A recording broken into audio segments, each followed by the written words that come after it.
Para pag-usapan ang latest survey ng Okta Research tungkol sa anti-corruption drive ng pamahalaan at ng mga flood control projects, makakausap natin live via Zoom si Dr. Guido David, Okta Research Fellow at Professor ng University of the Philippines. Magandang gabi po, Dr. David. Welcome po ulit sa Arangkada Balita. Yes, magandang gabi, my friends, Jack and Maan. At nakalimutan mo sabihin, Jack, na co-host din ng Cuatro Alas. Oh, of course. Yun po. Hindi natin every Saturday, fan nyo ako, sir. Nanonood din kami. Sir, itong survey na nilabas nyo, can you tell us more about dito sa mga Pinoy na naniniwala, ano ba yung tingin nila dito sa anti-corruption drive ng pamahalaan? Yes, itong survey ay conducted ng Okta Research noong September 25 to 30.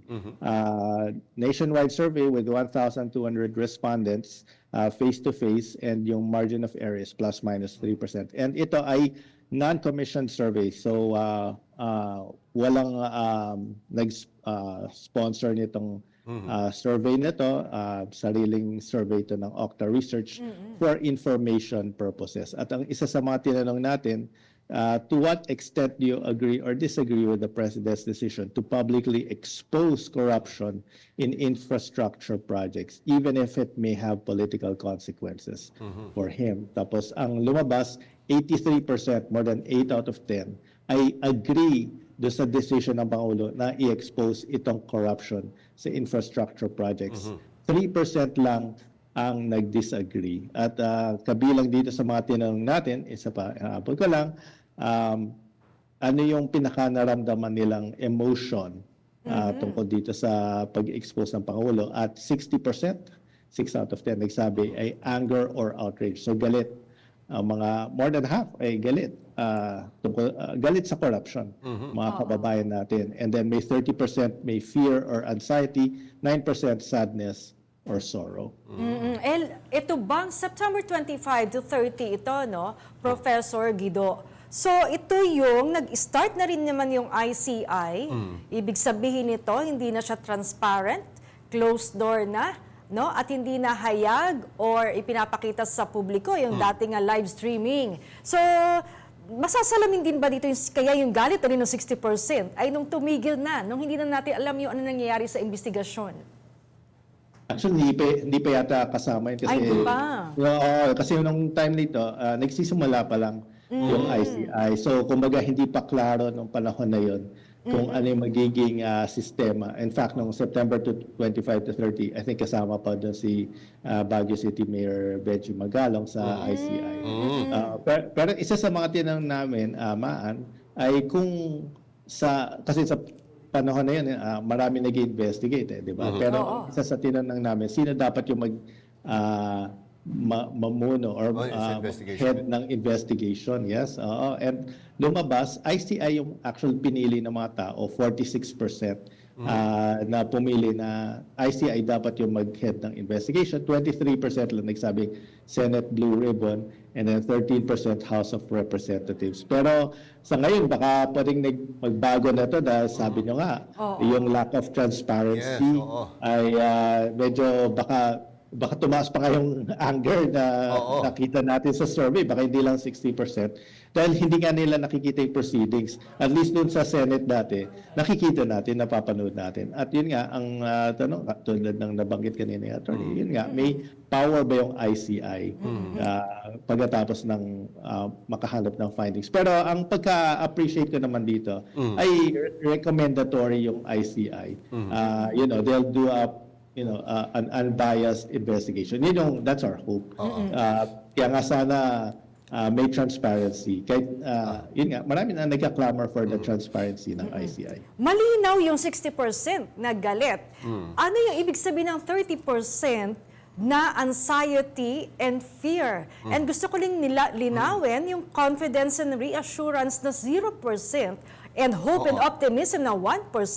Ano ibig sabihin nun? Hindi naniniwala ang publiko sa ginagawang investigasyon. At yung fear, anxiety, ay kabilang na rin sila halos dun sa mga galit.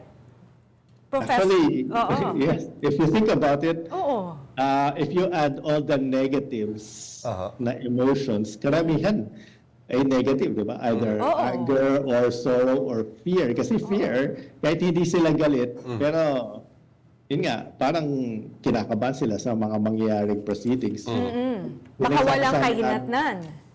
Pag pinagsama-sama natin yan, Oo. 99%. So halos lahat ay ganyan. Siguro yung iba at that time medyo confused pa sila kung ano mangyayari. Kasi let's admit it, it's sort of a Pandora's box nung nabuksan na. Talagang ika nga nila, the floodgates have been opened. So talagang sumabog. Pero at the same time, I think hindi naman natin masisising ginawa ng Pangulo kasi it has to be done, and this is the first president who's ever done something like this na buksan itong investigation into kumbaga timely na sa panahon natin na kung saan yung mga kababayan natin naghihirap at nakita yan ng ating administration na kailangan talagang mapapanagutan na yung mga involved dito sa infrastructure projects na Okay, sa akin na lang huling tanong mula sa akin huling tanong Dr. David. Kasi yung 60% ramdam na ramdam naman natin noong September 21 yan eh. Yung mga nagpunta sa kalsada, ginawa nyo yung survey right after noong September 21 movement. Tama po, Dr. Tama David. yun. Tama So yun. nakikita nyo, tingin nyo po ba sa tulong din ng ICI, it could work both ways? Tingin nyo mababawasan nga yung anger or pwedeng madagdagan pa nga yan sa mga, pwedeng magbago pa yung timpla ng survey po na yan?